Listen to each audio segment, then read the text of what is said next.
So technically, wala na pong lahat, no? Lahat ng cases. Ano na? Wala na po because the grant of our demerit to evidence, that is tantamount to acquittal. Alam niyo po na 3 yung naging drug cases ko. Bago tayo magpatuloy, huwag kalimutang mag-subscribe sa aking channel.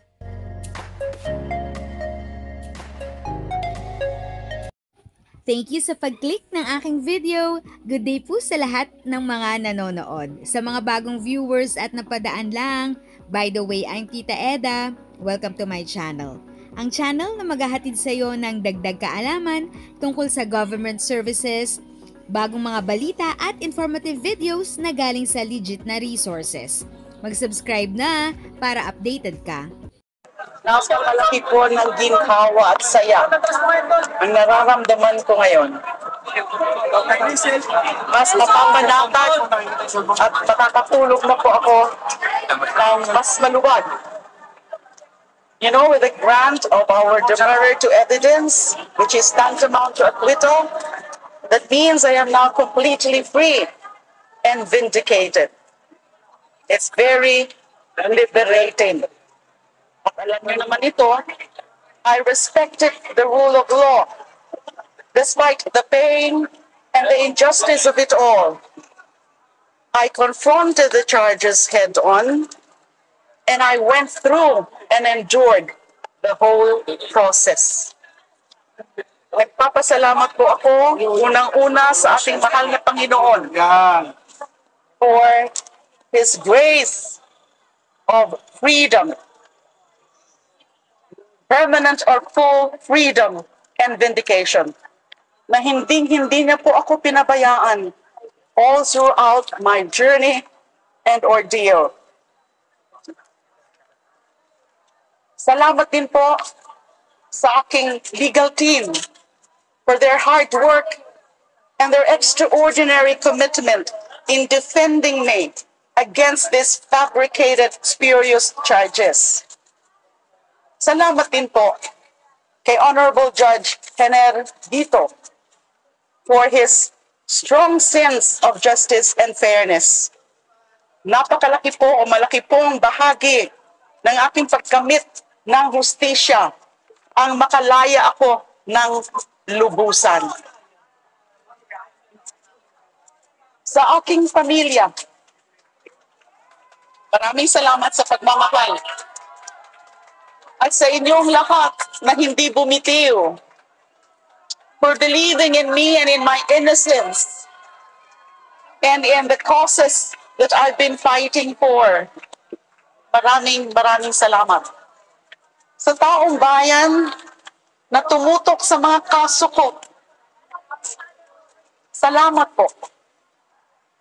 At sabay-sabay pa nating tutukan ang paniniguro na mababayaran ng mga abusado sa kapangyarihan at mga umalipusta sa mga karapatang pantao. At ito po ang message ko sa dating Pangulo,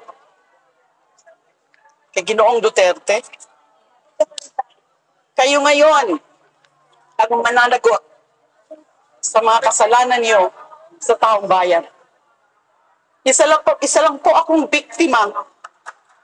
Libo-libo mga Pilipino ang pinaslang nila nung nakaraang madugo at peking war on drugs. Maraming pamilya ang naulila. Yung iba nga hindi nga pinatay pero nabubulok naman sila sa mga kulungan dahil sa mali at baluktot na pagpapatupad ng batas. Isa po ako na nakadanas niyan na walang katuturang pagpapakulong. Sa mga sumusuporta po sa akin, huwag po kayong mawawala. Dahil pagkatapos ng 7 taon, mas handa po ako na ituloy ang laban.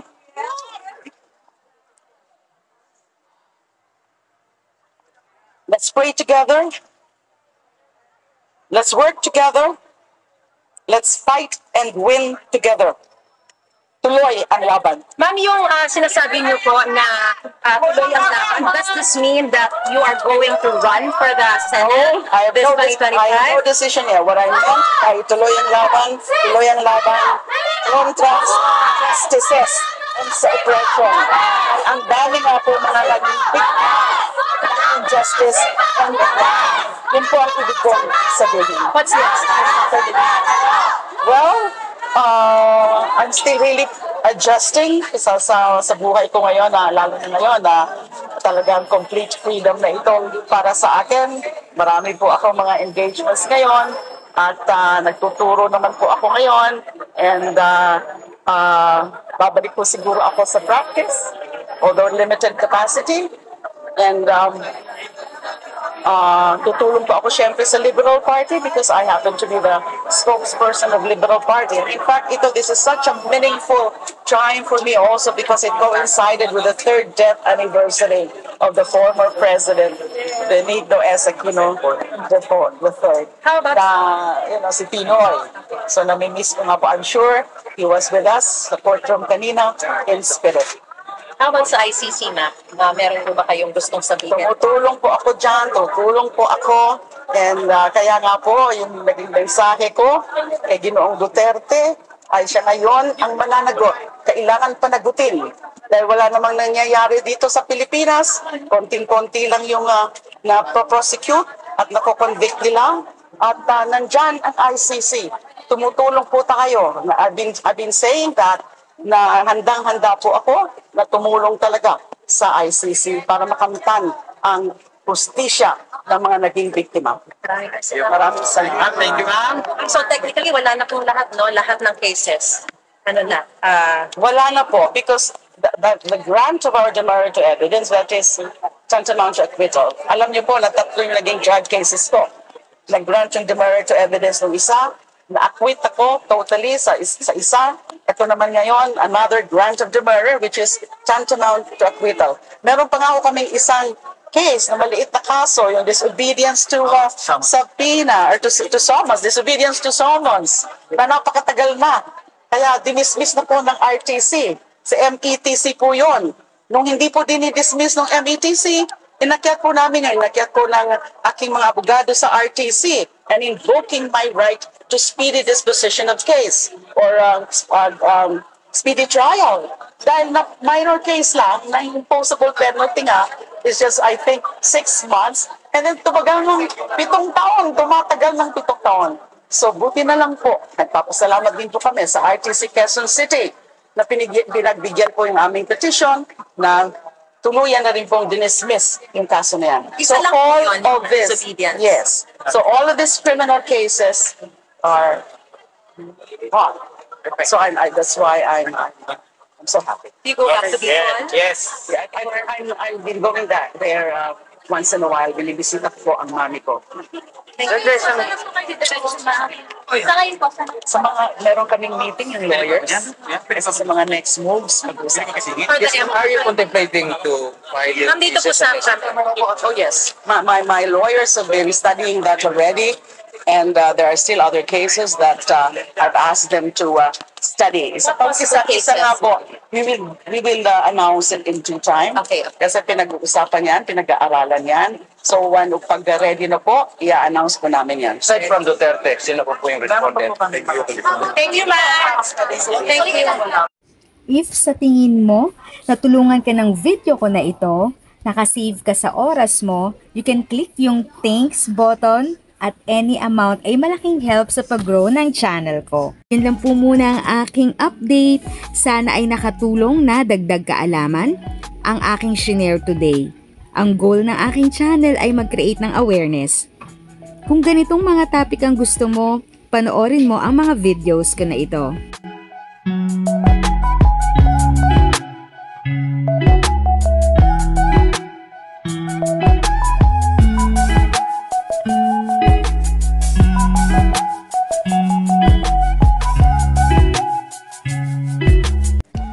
Thanks for watching! Kung may kapamilya, kaibigan o kakilala sa tingin mo ay magiging interesado sa video, please share or tag sila sa comment section. At syempre, if nagustuhan mo ang video, i-like mo na ito at subscribe ka na din. As always, feel free to write your questions, comments, and opinions respectfully. And continue to be a blessing and stay safe.